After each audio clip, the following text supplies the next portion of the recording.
Há dores que carregamos em silêncio por anos, até que um dia, a coragem fala mais alto que o medo. Esta é a história que nunca pensei que teria força para contar. Meu nome é Maria Oliveira. Hoje tenho 86 anos.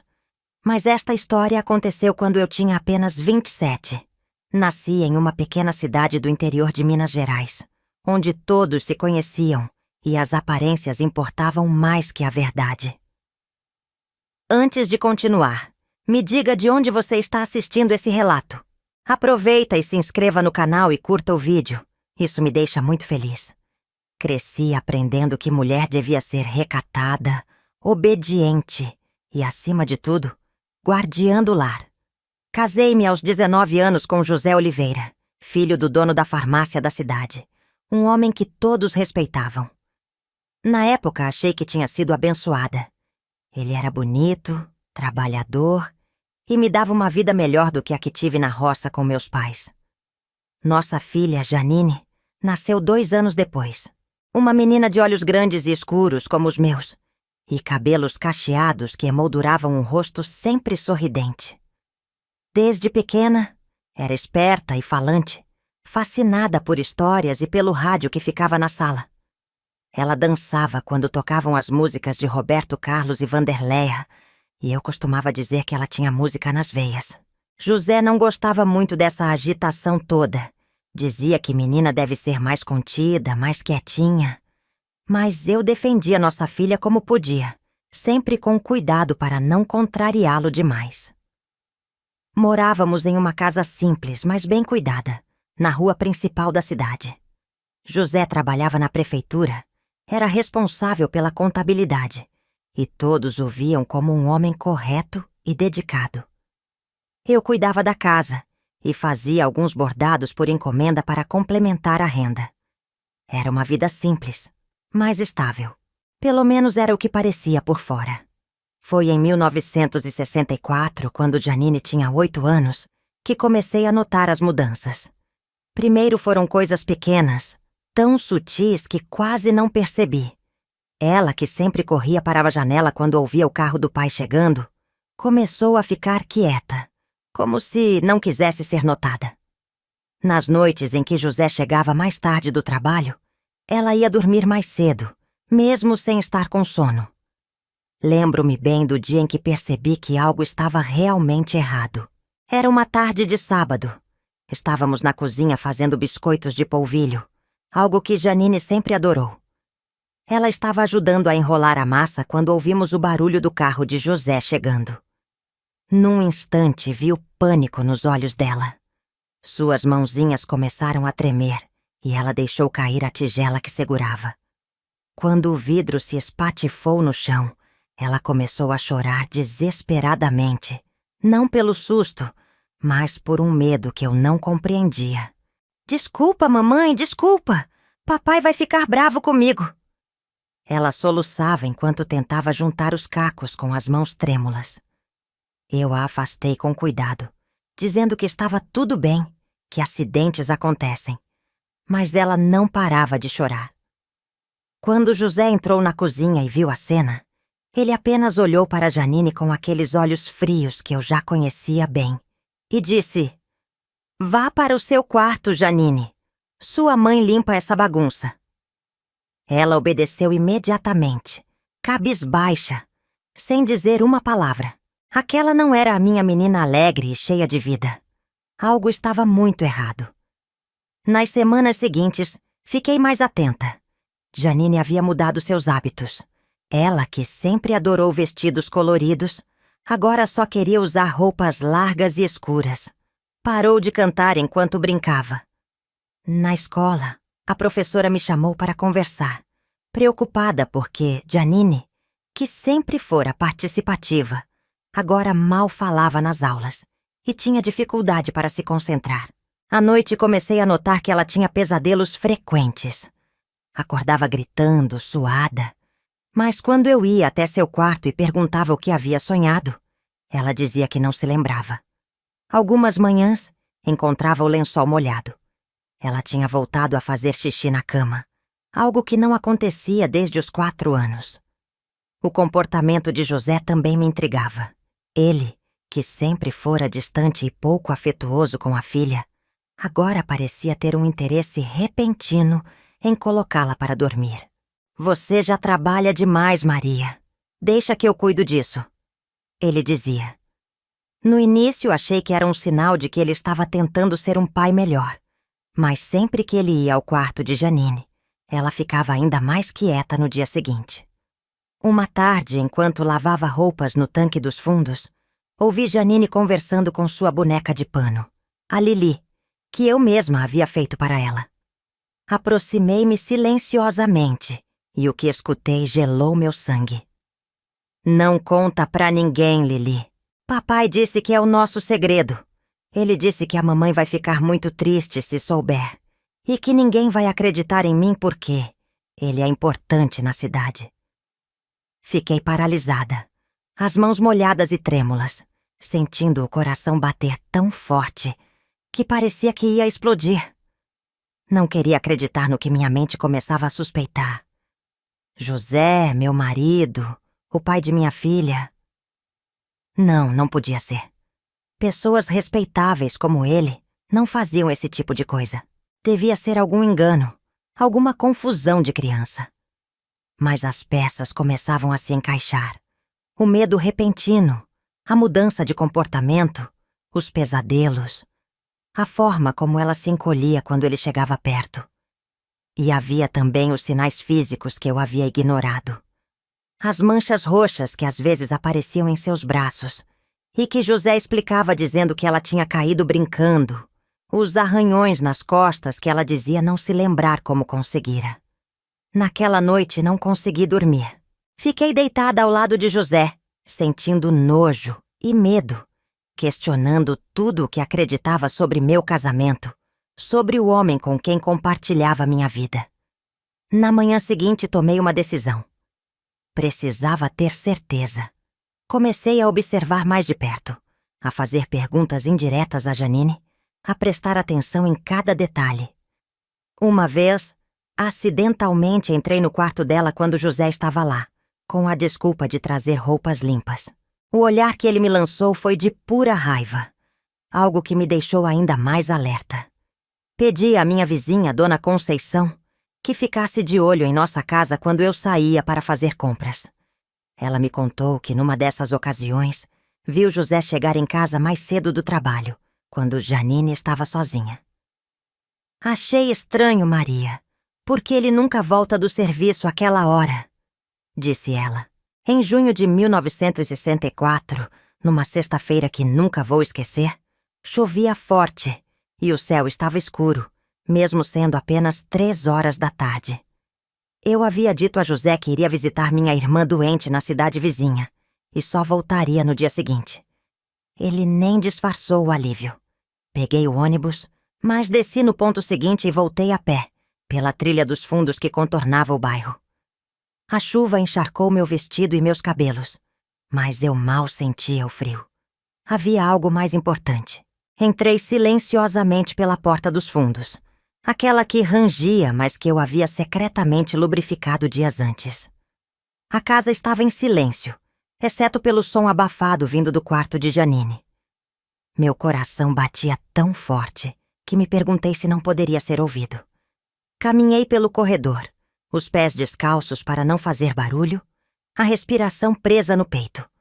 A porta do quarto de Janine estava entreaberta. Eu podia ouvir a voz de José, baixa e ameaçadora. Você sabe que isso é o nosso segredo, não sabe? Mamãe ficaria muito triste se soubesse. Talvez até fosse embora e te deixasse sozinha comigo. Foi naquele momento, parada naquele corredor escuro, molhada pela chuva e tremendo não de frio, mas de um medo e uma fúria que nunca havia sentido antes, que entendi que precisava proteger minha filha a qualquer custo. O que eu faria a seguir mudaria nossas vidas para sempre. Mas naquele momento, só conseguia pensar em uma coisa: salvar Janine. Parada naquele corredor escuro, com a chuva ainda escorrendo pelos meus cabelos e encharcando o piso de madeira, senti algo dentro de mim se quebrar e, ao mesmo tempo, se fortalecer. Um calor subiu pelo meu corpo, dissipando o frio da chuva, enquanto minhas mãos se fechavam em punhos tão apertados que as unhas cortavam minhas palmas. Empurrei a porta com uma força que não sabia que tinha. O rangido da dobradiça pareceu ecoar por toda a casa. A cena que encontrei está gravada na minha memória como uma fotografia que nunca amarela. José sentado na beirada da cama de Janine, sua mão grande sobre a perna dela, minha filha encolhida contra a cabeceira, os olhos arregalados de terror, o rosto marcado por lágrimas silenciosas. Por um instante, todos ficamos paralisados. José foi o primeiro a reagir, levantando-se num salto, o rosto transformando-se daquela expressão de poder sobre uma criança indefesa para a raiva de um homem descoberto. Maria, o que diabos você está fazendo aqui? Você não ia para a casa da sua irmã? A voz dele tentava soar indignada, mas havia um tremor de medo. Eu não respondi a ele. Meus olhos estavam fixos nos de Janine, que me olhava com uma mistura de vergonha, alívio e súplica. Mãe, ela sussurrou, a voz tão frágil quanto um fio de seda. Foi o bastante. Atravessei o quarto em 3 passos e me coloquei entre ela e José. Saia daqui, ordenei a ele, minha voz irreconhecível até para mim mesma. Saia do quarto da minha filha, agora. Você enlouqueceu, mulher. Eu sou o pai dela. Estou no meu direito de estar aqui. Pai? A palavra saiu de mim como veneno. Um pai protege. Um pai ama. Um pai não faz o que você está fazendo. Vi o medo nos olhos dele. Não de mim. Mais do que eu sabia. Foi quando ele mudou de tática. Seu rosto assumiu aquela expressão de superioridade que ele usava quando queria me diminuir. Você está histérica, Maria. Não sabe o que está dizendo. Vá se acalmar. Tomar um calmante. Está assustando a menina com essa loucura. Percebi naquele momento todas as vezes que ele havia me manipulado, me fazendo duvidar de mim mesma. Mas desta vez era diferente. Havia uma criança, minha filha, que precisava de proteção. Janine, falei sem tirar os olhos de José. Pegue sua boneca Lili e vá para o quarto da Dona Conceição. Diga que sua mãe pediu para você ficar lá por um tempo. Ela não vai a lugar nenhum. José avançou, mas eu me plantei firmemente no caminho. Vai sim, e você não vai tocar nela nunca mais. Janine deslizou da cama e pegou sua boneca de pano, os olhos arregalados de medo. José fez menção de impedi-la, mas eu o empurrei com uma força que não sabia que tinha. Ele cambaleou para trás, surpreso, e isso deu tempo suficiente para Janine escapar pelo corredor. Ouvi a porta da frente bater e soube que ela estava a salvo, pelo menos por enquanto. Foi então que a fúria de José se voltou completamente para mim. Você vai se arrepender disso, Maria. Ninguém vai acreditar em você. Eu sou respeitado nesta cidade. Você não é nada. Foi como se um véu se rasgasse diante dos meus olhos. Vi claramente pela primeira vez quem era realmente o homem com quem eu havia me casado. Não era o marido respeitável, o funcionário exemplar da prefeitura. Era um monstro que se escondia atrás de uma fachada de respeitabilidade. Talvez não acreditem em mim, disse com uma calma que me surpreendeu. Mas vou fazer com que descubram a verdade. O rosto dele se contorceu numa expressão que nunca tinha visto antes. Ele avançou e me agarrou pelos braços, os dedos cravando na minha carne como garras. Você não vai falar nada, entendeu? Nada. Quem vai acreditar na palavra de uma dona de casa contra a minha? Eu conheço todos nesta cidade. O prefeito, o delegado, o padre. Todos me respeitam. Você é só uma mulher. Enquanto ele cuspia aquelas palavras, algo mudou dentro de mim. O medo que sempre senti dele começou a se dissipar, substituído por uma determinação feroz. Não era mais apenas por mim, era por Janine. Você pode me machucar, José. Pode tentar me calar. Mas eu não vou permitir que você destrua nossa filha. Ele riu, um som frio e sem humor. Nossa filha? Você não sabe nem se ela é minha.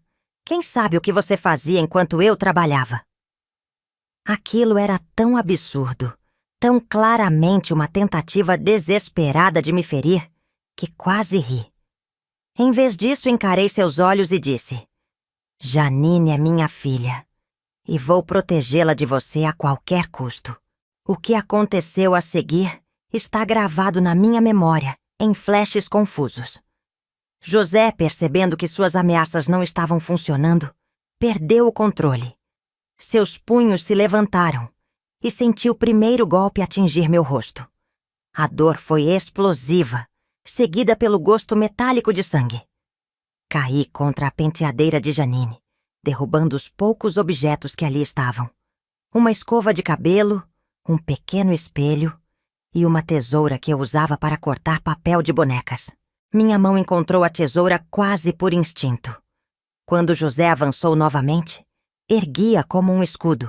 Não pretendia ferir, apenas me defender, mas na violência de seu ataque, a lâmina penetrou em seu ombro. Ele uivou de dor e surpresa, cambaleando para trás. O sangue começou a manchar sua camisa branca, espalhando-se como uma flor vermelha. Por um momento pareceu atordoado, como se não pudesse acreditar que eu havia realmente me defendido. Aproveitei aquele momento para correr.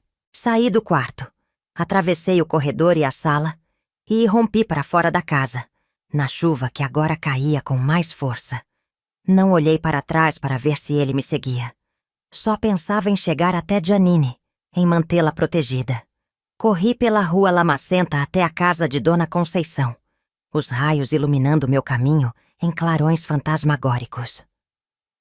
Quando cheguei à porta dela, estava ofegante e trêmula, o rosto inchado, onde José havia me golpeado, o vestido encharcado grudado ao corpo.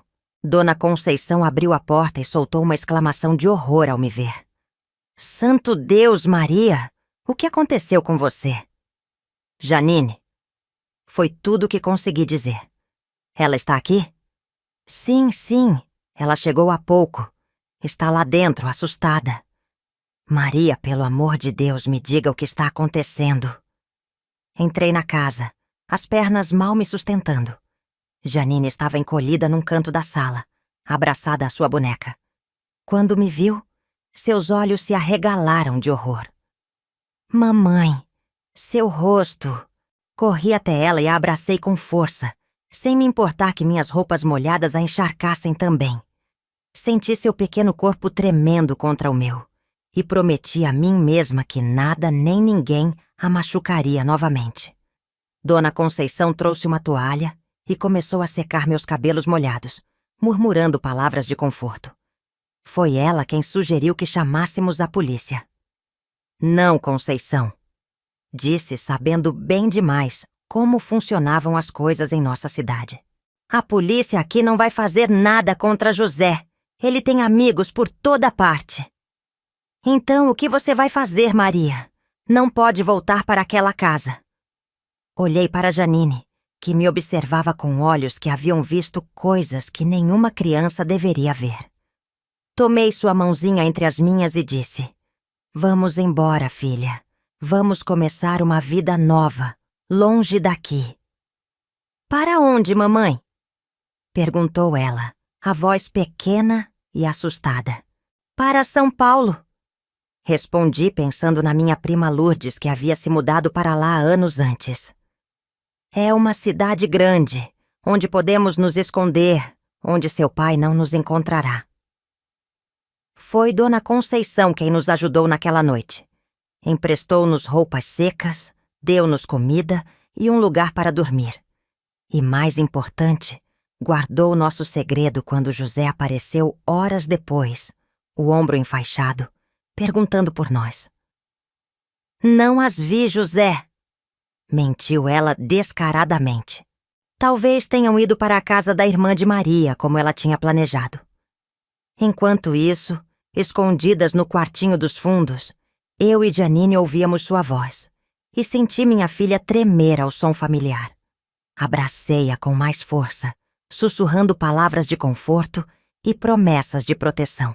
Naquela noite, deitada na cama improvisada na casa de Dona Conceição, com Janine finalmente dormindo ao meu lado após horas de choro, encarei o teto e pensei no quanto nossas vidas haviam mudado em questão de horas. Todo mundo que eu conhecia, meu casamento, minha casa, a segurança que pensei ter, havia desmoronado. Mas, paradoxalmente, também me senti mais forte do que nunca. Na madrugada seguinte, antes do sol nascer, Dona Conceição nos levou até a rodoviária em seu velho Fusca azul. Com o dinheiro que ela nos emprestou, suas economias de anos trabalhando como costureira, compramos 2 passagens para São Paulo. Enquanto esperávamos o ônibus, com apenas uma pequena mala contendo o pouco que Dona Conceição conseguira pegar em nossa casa, sem levantar suspeitas, Janine me perguntou algo que partiu meu coração. Mamãe, foi culpa minha? O que papai fazia comigo? Foi porque eu fiz algo errado? Ajoelhei-me para ficar na altura dela, segurei seu rostinho entre minhas mãos e disse com toda a firmeza que consegui reunir: Nunca, jamais pense isso, Janine. Você não fez nada de errado. Foi ele quem fez algo terrível. Algo que nenhum pai deve fazer com sua filha. E agora vamos para um lugar onde ele nunca mais poderá machucar você. O ônibus chegou, barulhento e com fumaça saindo do escapamento. Subimos os degraus, encontramos nossos lugares. E quando o motor rugiu e começamos a nos afastar da pequena cidade onde eu havia passado toda a minha vida, senti um misto de terror e libertação. Olhando pela janela vi as casas familiares, a igreja onde me casei, a praça onde costumava levar Janine para brincar. Tudo ficando para trás, diminuindo até desaparecer na curva da estrada. Janine adormeceu com a cabeça em meu colo, exausta pelo trauma e pelas emoções. Acariciei seus cabelos, observando seu rosto finalmente relaxado no sono, e fiz uma promessa silenciosa. A partir daquele dia, viveria apenas para protegê-la e para garantir que ela tivesse a chance de ser feliz novamente.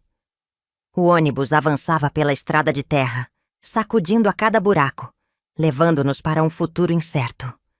Mas pela primeira vez em muito tempo, senti esperança. A verdade havia vindo à tona. O pesadelo havia sido exposto à luz. E agora podíamos começar a curar nossas feridas. Ainda não sabia como seria nossa vida em São Paulo. Como sustentaria a mim e a minha filha numa cidade grande e desconhecida.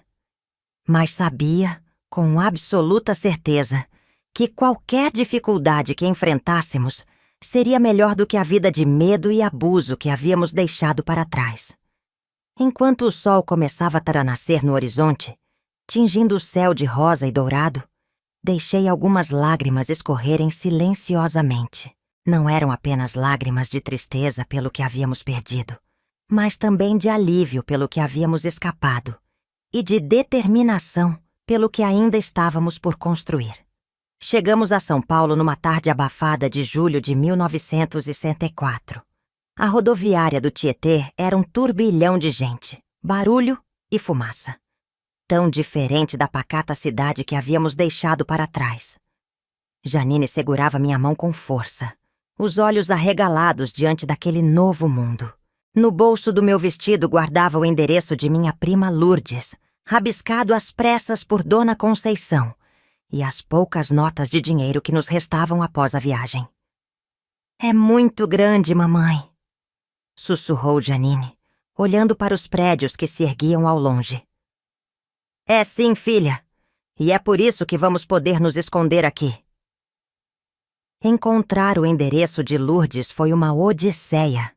Pegamos um ônibus lotado, depois outro, seguindo as instruções confusas que recebíamos dos estranhos. Quando finalmente chegamos ao bairro da Muca, já era quase noite. A casa de Lourdes ficava numa viela estreita, entre uma fábrica de tecidos e uma padaria. O cheiro de pão fresco misturava-se ao odor da fumaça industrial.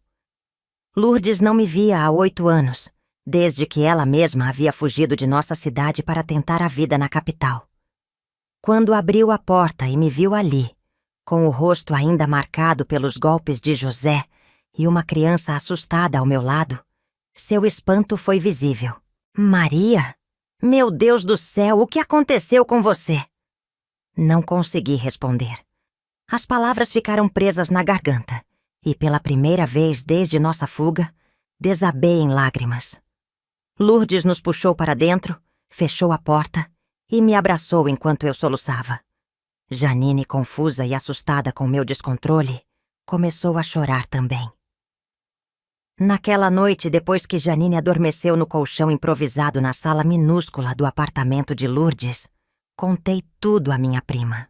As palavras saíam com dificuldade, entrecortadas por soluços e pausas dolorosas. Ela ouviu em silêncio, o horror crescendo em seus olhos. Eu sempre achei que havia algo errado com José, disse ela por fim. Lembro quando você se casou como ele te isolou da família. Mas isso, com a própria filha? Sua voz falhou. Eu devia ter percebido antes, murmurei, a culpa me corroendo por dentro. Que tipo de mãe não percebe que sua filha está sendo... Não consegui completar a frase. Lourdes segurou minhas mãos com firmeza. Não faça isso consigo mesma, Maria. Você agiu quando descobriu. Salvou sua filha. É isso que importa agora. Nos dias que se seguiram, tentamos nos adaptar à nova realidade. Lourdes trabalhava numa fábrica de botões e conseguiu me indicar para uma vaga de faxineira no mesmo lugar. O salário era miserável, mas era algo. Janine ficava com a vizinha, Dona Zulmira, uma senhora baiana que cuidava de crianças para complementar a aposentadoria do marido. As noites eram o pior momento.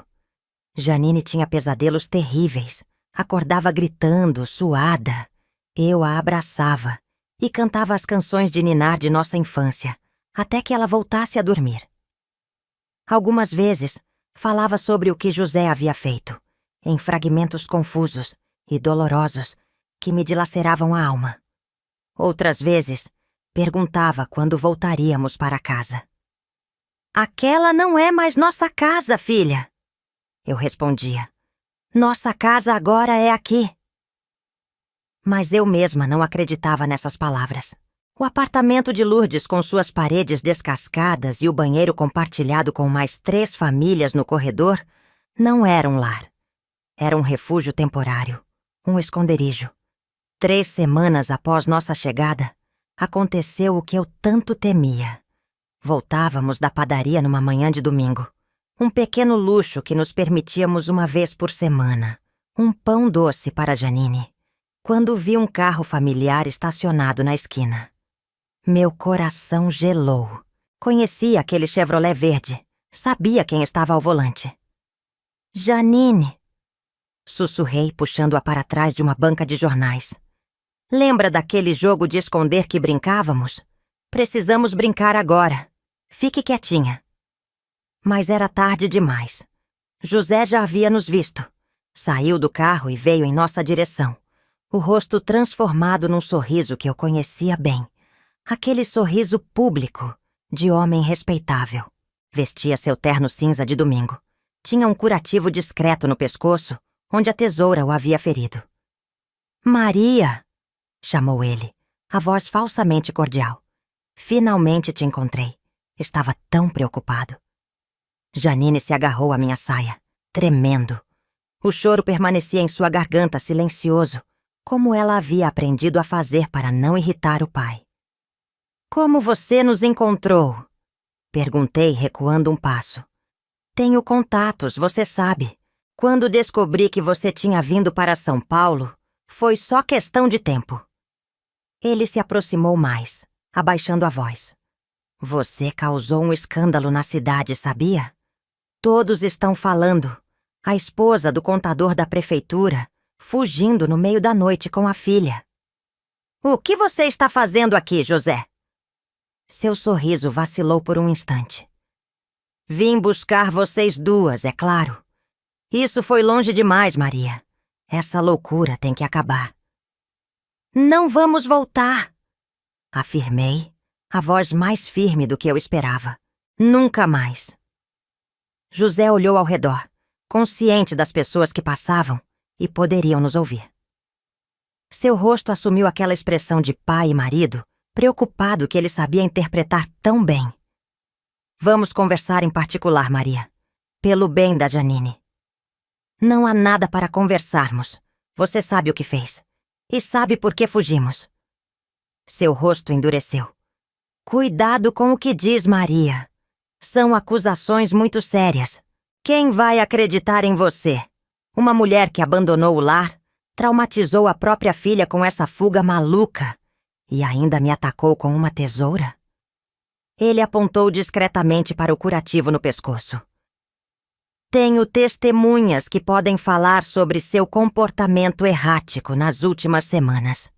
O médico da cidade está disposto a atestar que você sofre de histeria. Senti o sangue gelar nas veias.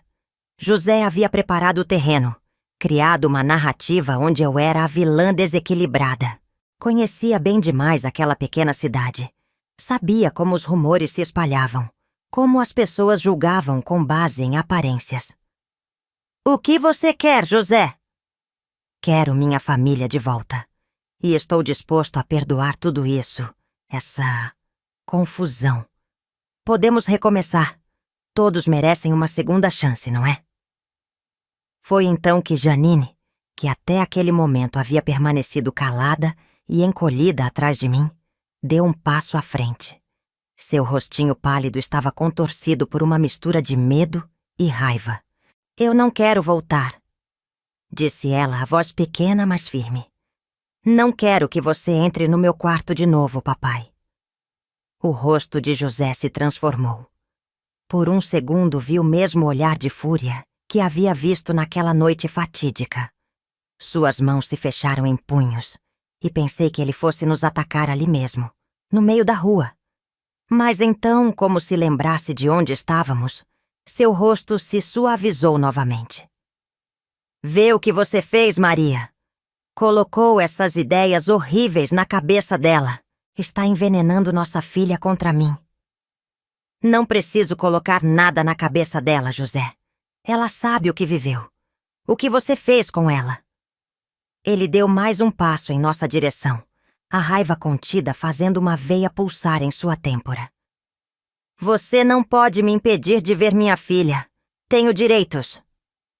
Foi quando ouvi uma voz familiar atrás de mim. Algum problema aqui?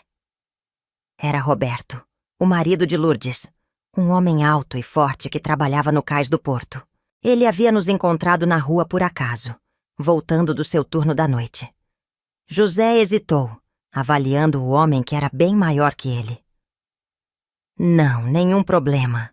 Só estou tentando conversar com minha esposa e minha filha. Roberto olhou para mim, depois para Janine, agarrada à minha saia com olhos arregalados de medo, e novamente para José. Não parece que elas querem conversar com você. José recuou um passo, mas seu olhar me dizia que aquilo não havia acabado. Vou voltar, Maria, e da próxima vez, trago a polícia comigo. O que você acha que vai acontecer quando eles descobrirem que você me atacou com uma tesoura e sequestrou nossa filha? Ele virou as costas e caminhou em direção ao carro. Antes de entrar, lançou um último olhar para Janine. Um olhar que me fez entender que ele não desistiria facilmente. Roberto nos acompanhou até o apartamento de Lourdes, tentando me tranquilizar, dizendo que José não ousaria voltar. Mas eu sabia melhor. Conhecia a determinação de meu marido, sua capacidade de manipular situações e pessoas. E pior, sabia que ele tinha razão sobre uma coisa. Legalmente eu não tinha como impedi-lo de levar Janine. Naquela noite, depois que todos dormiram, sentei-me à mesa da cozinha com um papel e um lápis. Comecei a escrever tudo, cada detalhe do que havia descoberto, cada palavra que Janine havia me contado, cada comportamento estranho que eu havia notado. Escrevi sobre a noite em que flagrei José no quarto dela, sobre nossa fuga, sobre seu aparecimento em São Paulo. Era um testemunho, uma prova do que havíamos vivido. Na manhã seguinte, pedi a Roberto que me levasse a uma delegacia. Não qualquer delegacia, mas uma longe de nosso bairro, onde José não pudesse facilmente nos encontrar. No caminho, expliquei a Janine o que precisávamos fazer.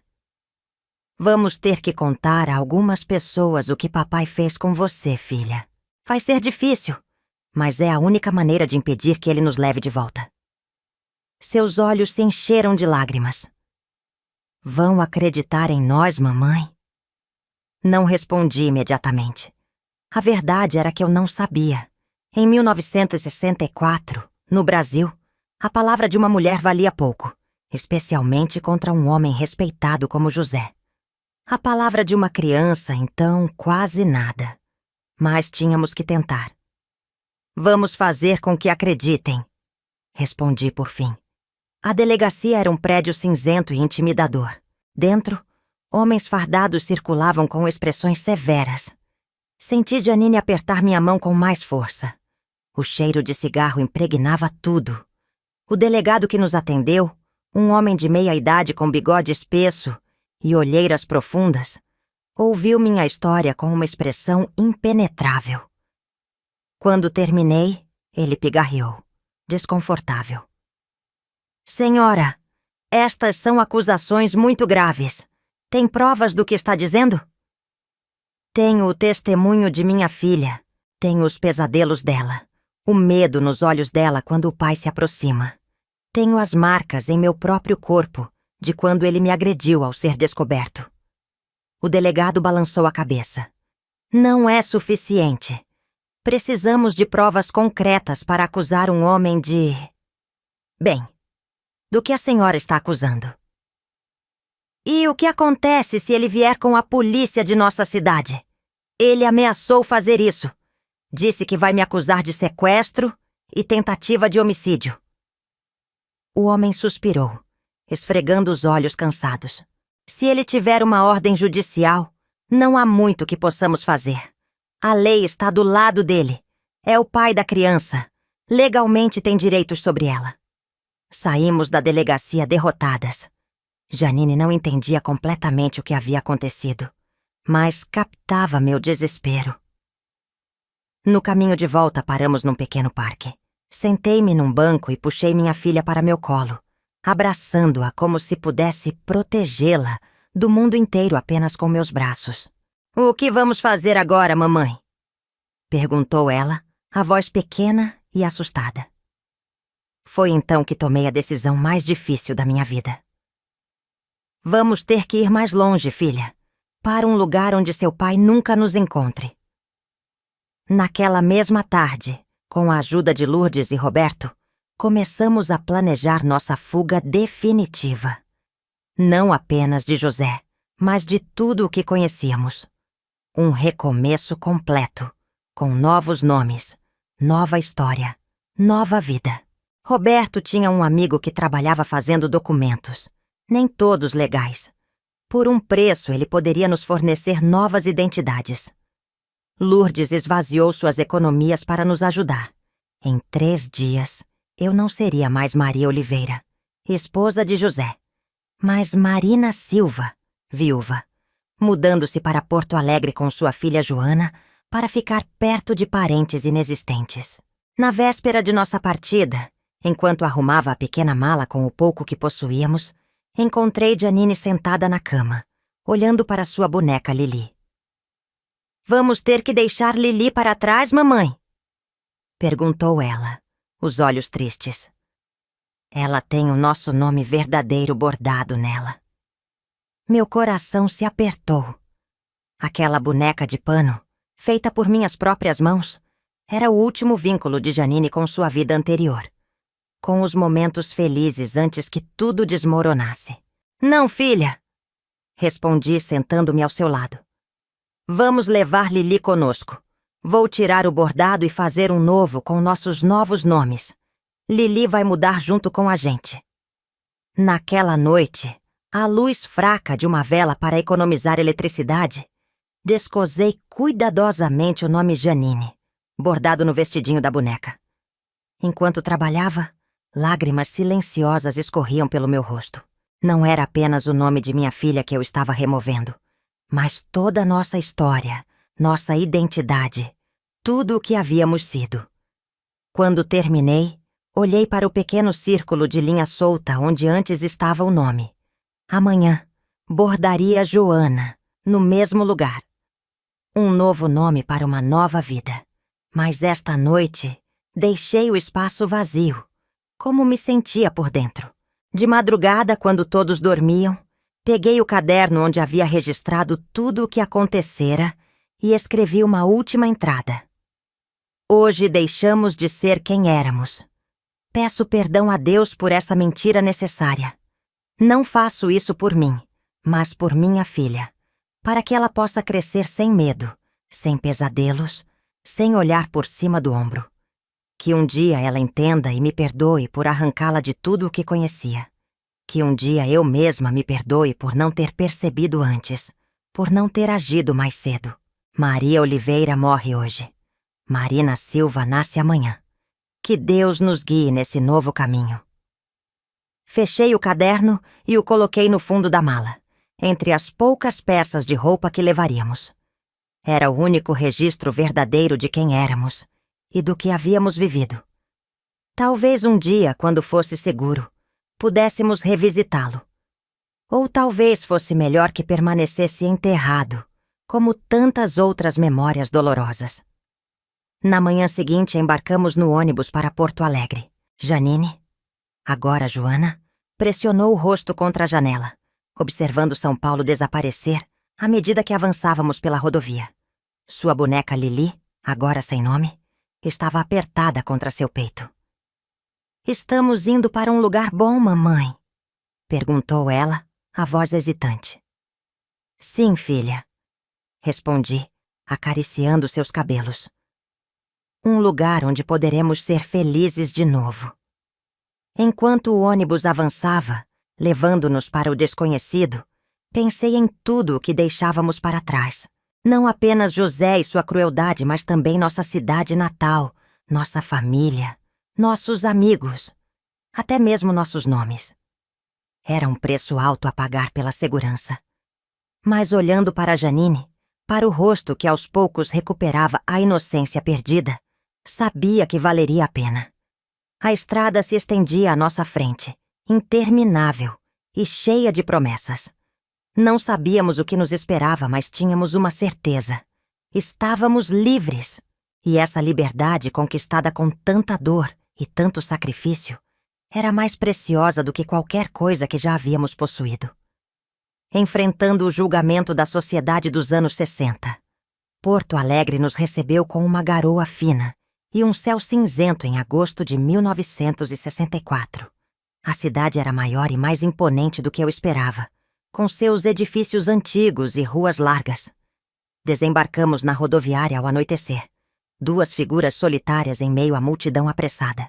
Com o dinheiro que Lourdes havia nos dado, conseguimos pagar por uma pensão modesta numa rua estreita do centro. O quarto era pequeno, com duas camas de solteiro, um armário descascado e uma janela que dava para um pátio interno escuro. Mas era nosso, e o mais importante, estava longe de José. Nossa nova vida começou no dia seguinte. Com meus documentos falsos, consegui um emprego como faxineira em um hospital. O salário era baixo, mas incluía uma refeição por dia e a possibilidade de levar para casa roupas e sapatos doados. Para Janine, agora Joana, encontrei uma escola pública a algumas quadras de nossa pensão. No primeiro dia de aula, enquanto a ajudava a se vestir com o uniforme simples que havíamos comprado de segunda mão, ela me perguntou: "E se alguém perguntar sobre o papai?" "Você diz que ele morreu quando você era pequena, que não se lembra dele." Respondi, odiando ter que ensinar minha filha a mentir, mas sabendo que era necessário. "E se perguntarem de onde viemos?" Diga que viemos de uma cidade pequena no interior de São Paulo, que mudamos pra cá pra ficar perto de parentes. Janine assentiu, absorvendo as mentiras que precisaria contar. Com apenas 8 anos, ela já carregava um peso que crianças não deveriam carregar. O peso de um segredo terrível e de uma identidade falsa. As primeiras semanas foram as mais difíceis. Cada batida na porta da pensão me fazia congelar de medo. Cada carro de polícia que passava me fazia imaginar que José havia nos encontrado. À noite, quando Janine dormia, eu ficava acordada, vigilante, pronta para fugir ao menor sinal de perigo. Mas aos poucos, o medo começou a diminuir. Estabelecemos uma rotina. Eu trabalhava durante o dia, Janine ia para a escola. À noite, fazíamos juntas o dever de casa dela, à luz fraca do abajur rachado. Aos domingos, quando eu não trabalhava, íamos ao parque ou simplesmente caminhávamos pelas ruas, descobrindo nossa nova cidade.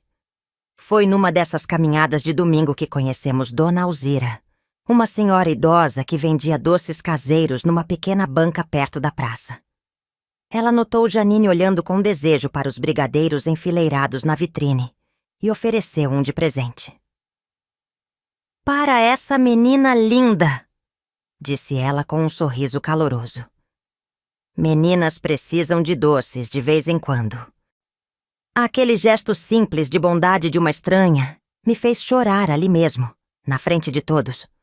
Dona Alzira, confusa, mas compreensiva, nos convidou para tomar um café em sua casa, que ficava nos fundos da pequena doceria. Tornou-se um ritual de domingo. Após o almoço, íamos visitar Dona Alzira. Eu a ajudava a fazer doces para a semana seguinte, enquanto Janine brincava com o velho gato da senhora ou desenhava a mesa da cozinha. Dona Alzira nunca perguntou muito sobre nosso passado, e eu nunca ofereci informações. Havia uma compreensão silenciosa entre nós. Ela percebia que carregávamos feridas que ainda estavam cicatrizando. Foi Dona Alzira quem me sugeriu que eu poderia fazer mais do que limpar pisos de hospital. "Você tem mãos habilidosas, Marina", disse ela, usando meu nome falso que já começava a soar natural. "E é inteligente. Podia aprender a fazer doces comigo. Estou ficando velha. Preciso de ajuda." Assim comecei a dividir meu tempo entre o hospital e a doceria. Aos poucos aprendi todos os segredos de Dona Alzira. O ponto exato do caramelo, a quantidade certa de coco ralado no quindim, o movimento preciso para enrolar os brigadeiros. Janine ficava na escola de manhã e à tarde vinha direto para a tia doceria, onde fazia seu dever de casa num cantinho da cozinha. Mas nem tudo eram doces e momentos felizes. A sombra do passado ainda nos seguia. Janine tinha pesadelos frequentes. Acordava gritando no meio da noite. Eu mesma não conseguia olhar para um homem de terno cinza sem sentir um arrepio de medo. E havia o julgamento constante da sociedade. Algo que não podíamos escapar, mesmo com novos nomes e numa nova cidade. Uma mulher sozinha com uma filha, sem marido, era alvo de suspeitas e fofocas. As mães das colegas de Janine raramente a convidavam para brincar em suas casas. Os homens da vizinhança alternavam entre avanços indesejados, presumindo que uma mulher sem homem estaria disponível. E olhares de desprezo. Na escola, Janine enfrentava suas próprias batalhas. As crianças podem ser cruéis, e uma menina sem pai era um alvo fácil para provocações. Um dia, ela voltou para casa com o vestido rasgado e o rosto manchado de lágrimas. "Eles disseram que eu não tenho pai, porque você é uma mulher da vida", soluçou ela no meu colo. Sequei suas lágrimas, meu coração se partindo por ela. "Você sabe que isso não é verdade, filha. E sabe porque realmente não temos seu pai conosco. Algumas verdades são duras demais para serem contadas. Então por que temos que mentir? Por que não podemos dizer a verdade? Como explicar a uma criança que a verdade nem sempre nos liberta? Que às vezes, especialmente para mulheres nos anos 60, a verdade podia ser usada contra nós. que contar que fugimos porque seu pai a molestava poderia fazer com que ela fosse ainda mais isolada, estigmatizada, marcada para sempre como uma menina suja? Porque às vezes, filha, a verdade é um luxo que não podemos nos dar. Respondi finalmente. Algum dia, quando você for mais velha, vai entender. Janine assentiu, embora eu soubesse que ela não compreendia completamente. Como poderia?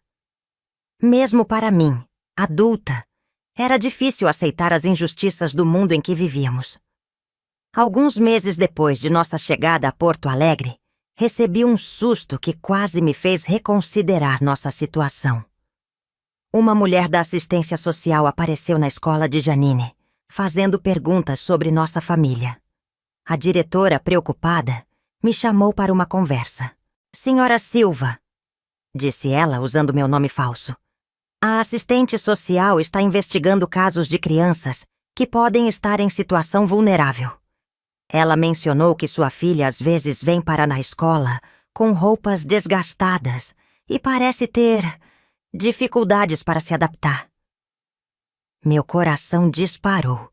Uma investigação poderia levar à descoberta de nossa verdadeira identidade. Poderia, no pior dos casos, levar José até nós. Fazemos o melhor que podemos, respondi, tentando manter a calma. Sou viúva, trabalho em 2 empregos. Se as roupas de Joana não são novas, é porque não posso comprar melhores no momento. Mas ela é bem cuidada, bem alimentada e muito amada. A diretora, uma mulher mais velha com olhos bondosos, parecia entender mais do que eu dizia. Claro, senhora Silva. Não estou questionando seu cuidado com Joana. Só achei que você deveria saber sobre a assistente social. Ela pode querer visitá-la em casa. Aquela noite foi outra sem sono. Fiquei olhando para o teto, imaginando cenários de fuga caso a assistente social descobrisse nossa farsa. Poderíamos ir para outro estado? Outro país? Quanto tempo teríamos que continuar fugindo? Mas a visita da assistente social acabou sendo menos ameaçadora do que eu temia. A mulher, uma senhora de meia-idade com expressão cansada, passou apenas 20 minutos em nossa pequena casa. Fez algumas perguntas sobre nossa rotina, observou as condições do lugar e pareceu satisfeita com o que viu. Um lar modesto, mas limpo e organizado, com livros escolares sobre a mesa e desenhos de Janine colados na parede. Parece que você está fazendo um bom trabalho, senhora Silva, disse ela ao sair. Não é fácil criar uma filha sozinha nesses tempos.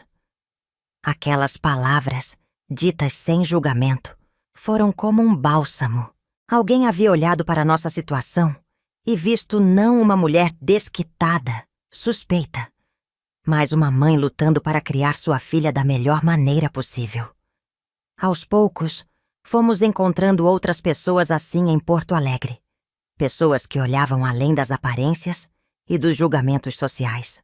Dona Alzira, é claro. A professora de Janine, que sempre elogiava seu desempenho e sua criatividade. O médico idoso do hospital onde eu trabalhava, que me ofereceu remédios gratuitos quando Janine pegou uma pneumonia no inverno rigoroso de 1965. Pequenos gestos de bondade que iam costurando uma nova rede de apoio ao nosso redor, substituindo a família que havíamos deixado para trás. Não era o suficiente para apagar o passado, para curar completamente as feridas que José havia deixado em nós. Mas era o suficiente para nos dar esperança, para nos fazer acreditar que uma vida melhor era possível. Em julho de 1965, um ano após nossa chegada a Porto Alegre, Dona Alzira me surpreendeu com uma proposta inesperada. Marina, estou pensando em me aposentar, disse ela enquanto preparávamos uma fornada de quindins. Estas mãos velhas já não aguentam mais. Gostaria que você assumisse a doceria. Fiquei sem palavras, olhando para ela em choque. Mas, Dona Alzira, eu não tenho dinheiro para comprar seu negócio. Ela sorriu, o rosto enrugado se iluminando. Quem falou em comprar? Vou lhe passar a receita, o ponto, os clientes. Você já sabe fazer tudo. Só me paga uma porcentagem pequena cada mês para complementar minha aposentadoria. Quando eu morrer, tudo será seu. Lágrimas vieram aos meus olhos. Aquela oferta era mais do que eu jamais poderia esperar. Era uma chance de independência, de construir algo nosso, de dar a Janine uma vida melhor. Não sei o que dizer, Dona Alzira. É muita generosidade. Não é generosidade, Marina. É bom senso. Você tem talento e trabalha duro. E eu gosto de você e da sua menina. Vocês são a família que nunca tive. Família. A palavra ecoou em meu coração. Éramos uma família, Janine e eu. Pequena, incompleta aos olhos da sociedade, mas unida por um amor que havia sobrevivido ao pior dos horrores. E agora, de alguma forma, Dona Alzira havia se tornado parte dessa família. Naquela noite, deitada na cama ao lado de Janine, olhei para sua expressão serena no sono. Pela primeira vez em mais de um ano, permiti-me sentir um verdadeiro alívio. Não estávamos mais apenas fugindo, sobrevivendo. Estávamos construindo algo novo.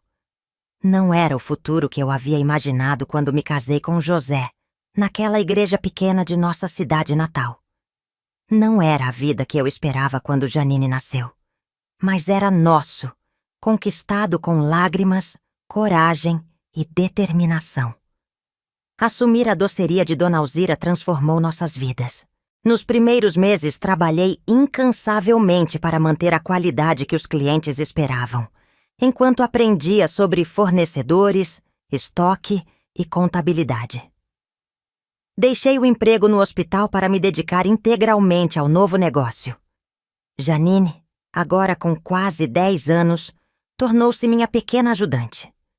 Depois da escola, ela vinha direto para a doceria, onde sua tarefa favorita era decorar os brigadeiros com granulados coloridos. As clientes a adoravam, sempre comentando como ela era educada e esperta. Alguns domingos, quando estávamos sozinhas na cozinha, eu a ensinava novas receitas, transmitindo-lhe os segredos que Dona Alzira havia compartilhado comigo. Um dia essa doceria será sua, filha, dizia eu, observando o cuidado com que ela media os ingredientes. O sorriso que iluminava seu rosto nesses momentos era como um bálsamo para todas as feridas que ainda carregávamos. Em 1967, 3 anos após nossa fuga, já tínhamos conseguido nos mudar para um pequeno apartamento próprio, comprado com as economias da doceria. Era simples, mas tinha 2 quartos, um luxo que nos permitia pela primeira vez ter nossos próprios espaços. Decoramos juntas, pintando as paredes de amarelo claro, costurando cortinas floridas, transformando aquele espaço anônimo em nosso lar. Foi nesse mesmo ano que Janine, agora Joana para todos que a conheciam, começou a fazer terapia. Encontrei uma psicóloga discreta, recomendada pelo velho médico do hospital, e expliquei a situação com meias verdades. Disse que minha filha havia passado por traumas na infância, que tínhamos deixado para trás uma situação de violência doméstica. Não mencionei os abusos específicos nem nossa mudança de identidade, mas foi o suficiente para que a profissional entendesse a gravidade da situação. As sessões semanais começaram a surtir efeito gradualmente. Os pesadelos de Janine diminuíram, seu comportamento na escola melhorou, e ela começou a fazer amizades mais facilmente. Aos poucos foi recuperando a alegria espontânea que José havia roubado dela. Em casa, desenvolvemos um ritual para lidar com o passado. Uma vez por mês, geralmente num domingo à noite, sentávamos juntas e falávamos abertamente sobre nossas memórias, nossos medos, nossas esperanças. Era nossa maneira de não deixar que os segredos nos consumissem por dentro. Nunca dizíamos o nome de José. Referíamos a ele simplesmente como ele. Mas não permitíamos que o silêncio apagasse o que havia acontecido. Você acha que ele ainda nos procura, mãe? Perguntou Janine numa dessas noites, quando ela já tinha 12 anos. Não sei, filha. Talvez no início. Mas agora, depois de tanto tempo, acredito que não. A verdade é que eu ainda olhava por cima do ombro quando andava na rua. Ainda sentia um aperto no peito quando via um homem que lembrava José. Ainda mantinha uma pequena mala pronta no fundo do armário, com dinheiro, documentos e algumas peças de roupa caso precisássemos fugir novamente. Mas não contei isso a ela. Janine precisava se sentir segura para se curar completamente. Os anos foram passando. A doceria prosperou. Ganhamos reputação em toda Porto Alegre pelos nossos doces. Janine cresceu, transformando-se numa adolescente bonita e estudiosa. Em 1972, quando ela completou 16 anos, recebi com orgulho a notícia de que havia sido aprovada para o curso técnico de enfermagem. Ela queria trabalhar no mesmo hospital onde eu havia começado nossa nova vida. Por que enfermagem? Perguntei, curiosa com sua escolha. Porque quero ajudar pessoas que sofreram, mãe, como nós sofremos. Quero estar lá para ouvir, para acreditar, para dar um pouco de conforto. Abracei minha filha, os olhos marejados, o coração transbordando de um orgulho que quase doía. De toda a dor e todo o horror que havíamos vivido, ela havia extraído compaixão e força, não amargura, não ódio. Era um milagre que eu testemunhava todos os dias. Em 1974, 10 anos após nossa fuga, recebemos uma carta que mudaria tudo novamente. Era de Dona Conceição, a vizinha que nos ajudara naquela noite fatídica. Endereçada à doceria de Dona Alzira, a única pista que ela tinha de nosso paradeiro. Com mãos trêmulas, abriu o envelope amarelado. Querida Maria, ou qualquer nome que use agora, espero que esta carta a encontre bem, você e a pequena Janine. Por anos tenho pensado em vocês, rezado para que estejam seguras e felizes onde quer que estejam. Escrevo para contar que José faleceu há 3 meses. Um ataque cardíaco fulminante. Foi enterrado aqui na cidade, com todas as honras que um homem respeitável como ele merecia. Ninguém aqui, exceto eu, sabe a verdade sobre ele. Sobre o que ele fez à própria filha. Sobre como vocês tiveram que fugir. Para o mundo, você continua sendo a esposa desequilibrada que abandonou o lar e sequestrou a filha. Talvez isso não signifique nada para você agora, depois de tanto tempo. Talvez você tenha construído uma nova vida tão completa que o passado não importe mais. Mas achei que você deveria saber que vocês estão livres. Com carinho, Conceição. Li a carta 3 vezes antes de conseguir absorver completamente seu significado. José morto. O homem que destruíra nossa vida, que nos forçara a abandonar tudo e todos, que transformara minha filha em uma sombra assustada de si mesma. Morto. Não senti alegria. Não senti tristeza. O que senti foi um alívio profundo, como se um peso que eu carregava há tanto tempo que já nem percebia mais sua existência tivesse subitamente sido removido. Pude respirar plenamente, talvez pela primeira vez em 10 anos. Quando Janine chegou da escola, mostrei-lhe a carta. Ela a leu em silêncio, o rosto inexpressivo. Quando terminou, levantou os olhos para mim. Significa que podemos voltar? Usar nossos nomes verdadeiros novamente? A pergunta me pegou de surpresa. Em minha mente, nossa antiga vida estava morta e enterrada, assim como José agora estava. Porto Alegre era nosso lar, a doceria nosso sustento, nossos novos nomes, nossa realidade. Você quer voltar? Perguntei cuidadosamente. Ela refletiu por um momento, depois balançou a cabeça. Não, não há nada lá para nós. Mas... Ela hesitou. Às vezes tenho medo de esquecer quem realmente sou. De esquecer que um dia fui Janine Oliveira. Entendi o que ela queria dizer. Nossa fuga havia sido necessária, mas teve um custo. Havíamos deixado para trás não apenas o perigo e a dor, mas também partes de nossa identidade. Você nunca deixou de ser Janine, disse suavemente. Assim como eu, nunca deixei de ser Maria. São apenas nomes em papéis. O que importa é quem somos por dentro. Tirei do fundo do armário a mala que mantinha preparada para uma possível fuga. Aquela que nunca foi necessária. Dentro dela, entre roupas e documentos, estava o antigo caderno onde eu havia registrado nossa história. Entreguei-o a Janine. Este é o registro de quem fomos, de onde viemos, do que aconteceu. Guarde-o. Algum dia, quando você estiver pronta, pode ler. Para lembrar, para entender, para me perdoar por todas as decisões difíceis que tive que tomar. 3 anos depois, em 1977, Janine se formou no curso técnico de enfermagem.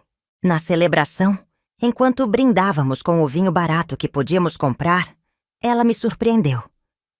Mãe, tomei uma decisão. Quero fazer faculdade de psicologia.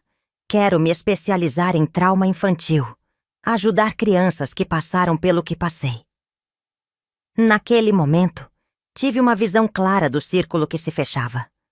Da menina aterrorizada que havia fugido comigo numa noite chuvosa, Janine havia se transformado em uma mulher forte, determinada a transformar sua dor em cura para outros. Era a forma mais pura de vitória sobre José, sobre o mal que ele representava.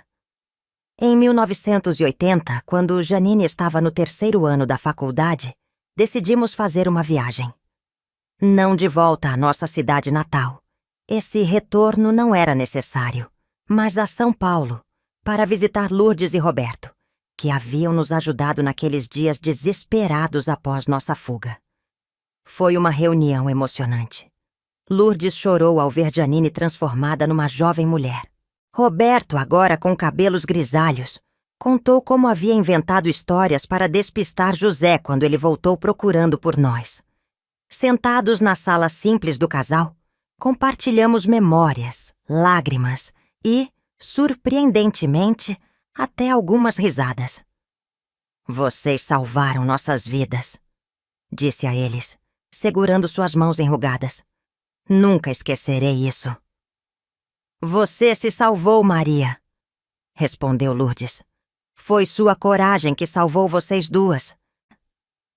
No caminho de volta para Porto Alegre, olhei para Janine, adormecida no ônibus ao meu lado. Seu rosto, iluminado pelos faróis ocasionais dos carros que passavam na direção oposta, parecia em paz. Pensei em tudo no que havíamos passado, em todas as decisões, os medos, as lutas. Tinha valido a pena? A resposta estava ali, no sono tranquilo de minha filha, na mulher forte e compassiva que ela havia se tornado. Em 1985, 21 anos após aquela noite fatídica em que descobri o segredo terrível de José, sentei-me na primeira fila do auditório da universidade para assistir à defesa da tese de mestrado de Janine, ou melhor, da tonutora Joana Silva, como ela era conhecida profissionalmente. O tema: Trauma e Resiliência. Estratégias terapêuticas para crianças vítimas de abuso. Na plateia estavam Dona Alzira, agora com mais de 80 anos, mas ainda lúcida e orgulhosa. O namorado de Janine, um jovem médico que ela conhecera no hospital. E eu, a mulher que um dia tinha sido Maria Oliveira, esposa de José, e que agora era conhecida por todos como Marina Silva, proprietária da doceria mais querida do bairro. Quando Janine subiu ao palco para começar sua apresentação, nossos olhares se cruzaram. Ela sorriu, um sorriso que carregava tudo: reconhecimento do passado, aceitação do presente, esperança no futuro. Naquele momento, eu soube. Nós vencemos. Na última página de seu trabalho, dedicado a mim, havia uma frase que resumia nossa jornada. Para minha mãe, que me ensinou que a maior força está em sobreviver e a maior coragem em recomeçar. Hoje, aos 86 anos, olho para trás e vejo como uma decisão tomada num momento de desespero acabou salvando não apenas a vida de minha filha, mas também a minha. José nos roubou muito. nossa segurança, nossa identidade, anos de paz. Mas não conseguiu roubar nossa capacidade de amar, de confiar, de reconstruir. Janine, que hoje alterna entre usar seu nome verdadeiro em casa e seu nome profissional, Joana, no trabalho, dirige um centro de apoio para mulheres e crianças vítimas de violência. Tem 2 filhos maravilhosos que me chamam de vovó e não sabem toda a história de nosso passado, apenas que sua avó foi muito corajosa um dia. A boneca Lili, agora desgastada pelo tempo e pelo amor de 3 gerações, descansa numa prateleira no quarto de minha neta. O vestidinho, tantas vezes remendado, ainda carrega o bordado que fiz naquela noite em São Paulo. Joana. Mas se você olhar de perto, poderá ver as marcas de onde outro nome esteve antes. Algumas cicatrizes nunca desaparecem completamente. Estão ali para nos lembrar não apenas da dor, mas também da cura. Não apenas do que perdemos, mas do que encontramos ao longo do caminho. E isso, mais do que qualquer outra coisa, é o que quero que você leve desta história. Não importa quão escura seja a noite, quão impossível pareça a situação. Há sempre um caminho. Há sempre esperança. Há sempre a possibilidade de transformar a pior dor na maior força. Eu sei. Eu vivi isso. Se você se emocionou com minha trajetória de vida, se inscreva no canal, ativa o sininho e curta o vídeo. Isso me ajuda muito. Até mais, queridas e queridos.